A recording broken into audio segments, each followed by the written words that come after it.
जिस लोक में हम रह रहे हैं ये ऐसे निर्दयी का लोक है।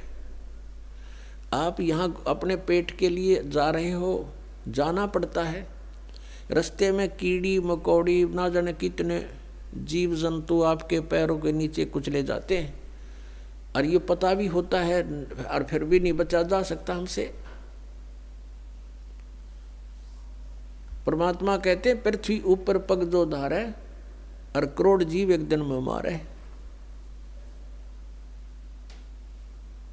अब कहने का भाव ये है कि जो हम साधना करते थे शास्त्र विधि को त्याग के, उनसे पुण्य तो कोई बना नहीं था क्योंकि वो शास्त्र विरुद्ध होगी, और पाप अपने आप बने थे। जैसे 1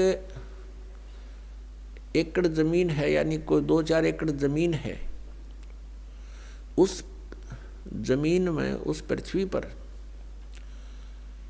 यदि उस जमीन से हम कुछ लाभ लेना चाहते हैं, जैसे कणक उगाना चाहते हैं, गेहूं चना बाजरा ज्वार कोई भी फसल हम बनाना चाहते हैं, तो उसके लिए हमने एक विशेष प्रयत्न करना पड़ेगा। वो घास पहले वाला काटना पड़ेगा, उसमें कोई झाड़ बोझड़े उग गए हैं वो काट काट के बाहर करने पड़ेंगे, और फिर हल से ट्रैक्टर से यानी परिश्रम करना पड़ेगा और पैसे लगाने पड़ेंगे।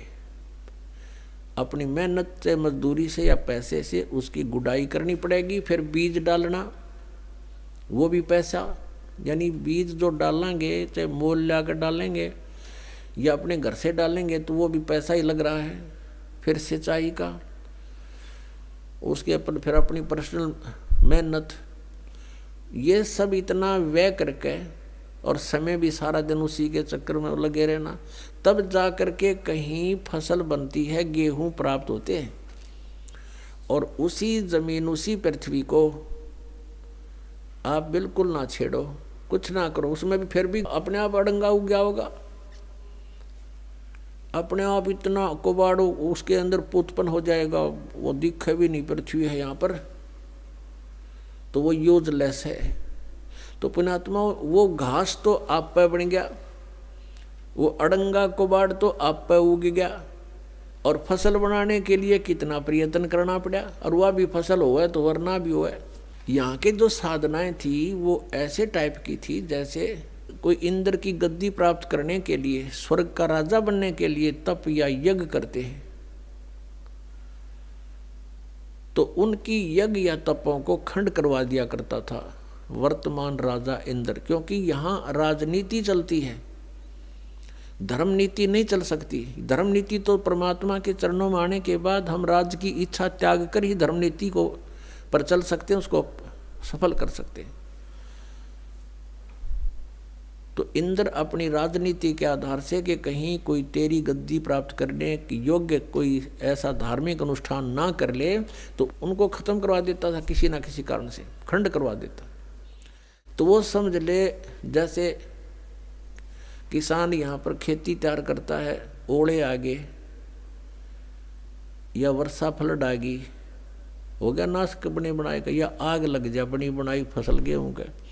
तो यहाँ कहने का भाव ये है कि इतनी मेहनत के बाद भी आशा नहीं कि घर आ जाएगी, और घर आती है तो कितना प्रयत्न, और वैसे उसमें अड़ंगा वैसे उग गया उस जमीन में। तो ये हम जिस लोक में रह रहे हैं ये ऐसा स्थान है कि हमने अगर पुण्य करने पड़ेंगे इस शरीर से, तो मेहनत करनी पड़ेगी, काम भी छोड़ना पड़ेगा, 10 रुपये भी लगाने पड़ेंगे, तब हम पुण्य प्राप्त कर सकते हैं। और साधना हमारी शास्त्र अनुकूल हो, शास्त्र विधि को त्याग कर मनमाना आचरण ना हो, तो तब हमें पुण्य मिलेंगे। और पाप बराबर में लिखे जाएंगे, पाप अलग लिखे जाते हैं, पुण्य अलग लिखे जाते हैं। जब तक हम कबीर परमेश्वर की शरण में नहीं आते हैं, परम संत के माध्यम से हैं, तब तक हम जो साधना करते हैं, चाहे वो शास्त्र अनुकूल भी क्यों ना हो, तो भी हमारी दोनों लिखे जाएंगे, पुण्य न्यारे पाप अलग, और दोनों ही हमें प्राप्त होंगे। अधिक जानकारी के लिए जगत गुरु तत्वदर्शी संत रामपाल जी महाराज द्वारा लिखित पवित्र पुस्तकें ज्ञान गंगा, जीने की राह बिल्कुल निशुल्क मंगाएं। अपना नाम, पूरा पता हमें व्हाट्सएप करें। हमारा नंबर है 7496801823। जगत गुरु तत्वदर्शी संत रामपाल जी महाराज के मंगल प्रवचन अब प्रतिदिन सुनिए MH1 श्रद्धा टीवी पर दोपहर 2 से 3 बजे, सारथी टीवी पर शाम 6:30 से 7:30 बजे, साधना टीवी पर शाम 7:30 से 8:30 बजे, ईश्वर टीवी पर रात 8:30 से 9:30 बजे।